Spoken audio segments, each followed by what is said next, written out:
औज़ुबिल्लाहिमिनश्शैतानिर्रजीम बिस्मिल्लाहिर्रहमानिर्रहीम। Online lectures bye Qasim इंसजाद के साथ आपकी खिदमत में एक दफ़ा फिर हाजिर। आज का हमारा टॉपिक ये है कि कोई अगर विरासत गलत तरीके से दर्ज हो जाए तो कितने अरसे तक उसको चैलेंज किया जा सकता है। इससे पहले ये लेक्चर हम डिस्क्राइब करें तो सबसे पहले गुजारिश ये है कि अगर आपने मेरा चैनल सब्सक्राइब नहीं किया तो उसको ज़रूर सब्सक्राइब कर लें, और अगर बेल आइकॉन को आपने क्लिक नहीं किया तो नोटिफिकेशन के लिए उसको ज़रूर क्लिक कर दीजिएगा।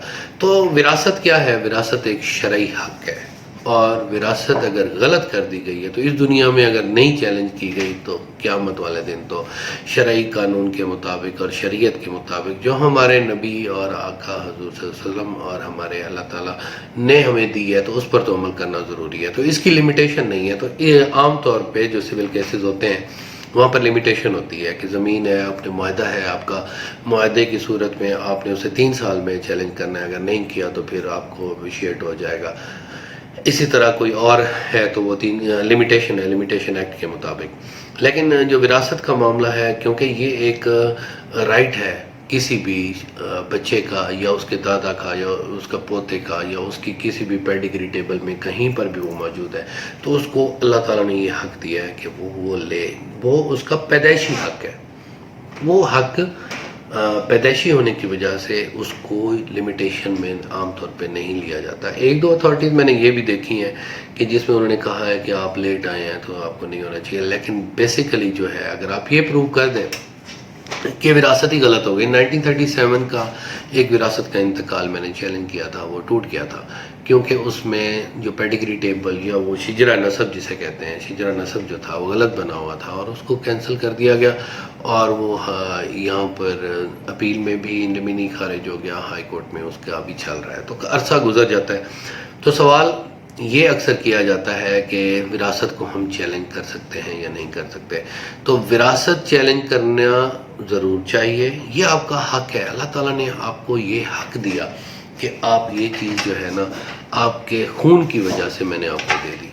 फिर आप लाहौर, इस्लामाबाद, पिंडी या गैर मुल्क दुबई में या फ्रांस में बैठकर मुल्क को छोड़कर पैसा कमाने के लिए या अपने बच्चों को कमाने के लिए वहाँ आप पहुँच गए, तो जो चीज़ आपको अल्लाह ताला ने बाय बर्थ आपको दी है तो उसके लिए आपने तगोदो नहीं की, तो वो फिर आपको क़यामत वाले दिन उसका जवाब ज़रूर देना पड़ेगा।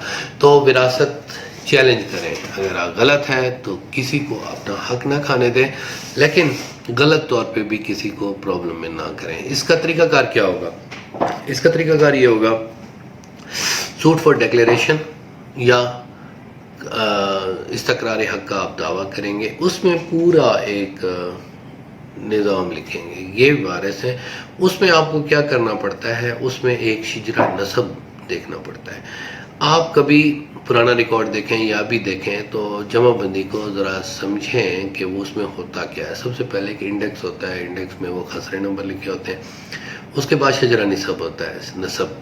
शिजरा नसब में ख़ानदान वाइज ख़ानदान नंबर 1, 2, 3, 4, 5, ये बहुत पुरानी एक रूटीन चल रही होती है।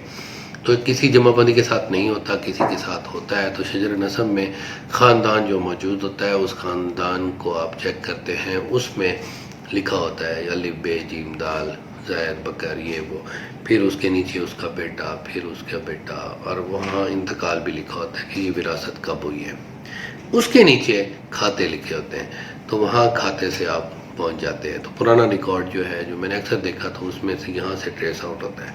तो शजरा नसब आपको वो पुराना लेना पड़ेगा। मिसाल के तौर पर आप चैलेंज कर रहे हैं 1936 की विरासत, और उसमें आप कहते हैं कि ये जो वारिस हैं ये गलत काम कर दिया गया है, किसी औरत को महरूम कर दिया गया या औरत को बिल्कुल ज़िंदा ही नहीं दिखाया गया। 2014 के बाद अगर आप समझते हैं कोई विरासत से महरूम किया गया तो फिर तो उसके खिलाफ तो FIR होगी। तो वो FIR भी आप करा सकते हैं विरासत से महरूम में। आप PPC में इसका प्रोविज़न है।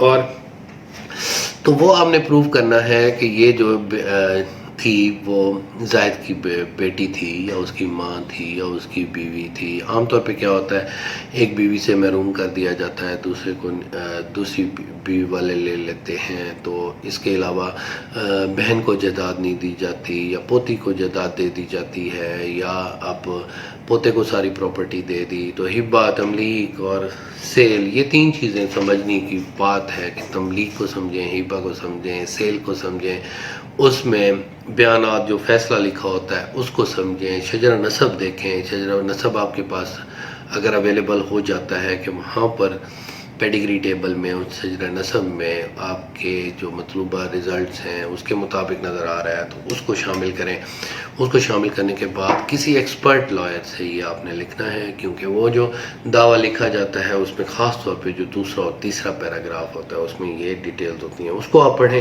جو آپ کے وکیل صاحب نے لکھا ہے. مجھے حکم کریں گے تو میں بھی اس میں کریکشن یا جتنا بھی ہوا میں بھی آپ کی سپورٹ کروں گا. تو وہ وراثت آپ چیلنج کر سکتے ہیں, لیکن پلیڈنگ بہت اہم ہوتی ہے. جو ورشن آپ ایک دفعہ لے لیں گے وہ ورشن پھر آپ چینج نہیں کر سکتے. تو جو ایویڈنس ہے وہ ایویڈنس بھی ساتھ آپ پروڈیوس کریں گے. دعویٰ ہوگا, اس کا جواب دعویٰ آئے گا, ٹائم لگے گا, کیونکہ اگر آپ 100 سالہ پرانی وراثت کو چیلنج کر رہے ہیں تو 1 ماہ میں وہ پوری نہیں ہو سکتی. صرف اس صورت میں ہو سکتی ہے کہ دوسری پارٹی آپ کو آ کر بیان دے دے.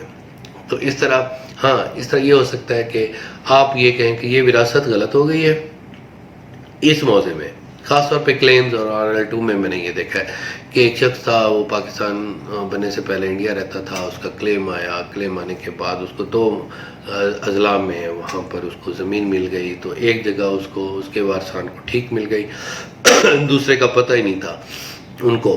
تو وہاں پر انہوں نے ملتا جلتا نام ملا کر اس کا انتقال کرا دیا, اس کو آگے بیچ بھی دیا, کھا بھی گئے. اور وارثان کو پتہ چلا تو وہ انتقال جب آپ چیلنج کریں گے تو اس کو بھی آپ نے دیکھنا ہے کہ وہ سول کورٹ میں نہ جائیے گا. اگر آپ کے پاس پہلے ہے تو وصیت ریکارڈ کر کے اس کو کینسل کرا دینی, تو یہ پھر کام لمبا ہو جائے گا. تو اس طرح یہ کافی ساری ان کی وراثت کو بھی چیک کرنا ہوتا ہے کہ وہ کس طریقے سے آ رہے ہیں. اپنی وراثت کو وہ شجرہ نسب پرانے پٹواری سے رابطہ کیجیے گا جو آپ کو یہ تمام ریکارڈ لے دے, جس سے آپ مطمئن ہو جائیں. ایسی ہیپ ہیزرڈ قسم کا کیس اگر آپ کریں گے تو وہ آپ کو اس میں سے کچھ بھی نہیں ملے گا. آپ جب خود مطمئن ہو جائیں, آپ کو پن پوائنٹ ہو جائے کہ دیکھیں جی یہ وراثت غلط ہو گئی, یہ زید بکر کی یہ بیوی تھی لیکن اس کو یہاں سے اسکپ کر دیا. تو یہ تھا صرف ایک چھوٹا سا ٹاپک, ایک پریپوزیشن جس کو میں نے مزید بھی ڈسکس کر دیا. تو اگر آپ میرے ویڈیوز کو پسند کر رہے ہیں تو اس کو لائک کیجیے گا, شیئر کیجیے گا اور بیل آئیکن کو کلک کیجیے گا. اور اپنے جتنے بھی دوست ہیں اگر ان کو میری لائک کوئی بھی خدمت ہو تو میں آن لائن حاضر ہوں. کبھی بھی ایسا ہوتا ہے کہ مصروفیات ہوتی ہیں یہ ویڈیوز بنا کر. اس کے علاوہ ایسا پروفیشن ہے جو 24 گھنٹے والا پروفیشن ہے, اس وجہ سے اگر لیٹ میں رپلائی کروں تو اس کو میری چھوٹی سی غلطی سمجھ کر معاف کر دیجیے گا. اللہ تعالیٰ آپ کا حامی ناصر, اللہ تعالیٰ آپ کو خوش رکھے. اللہ حافظ.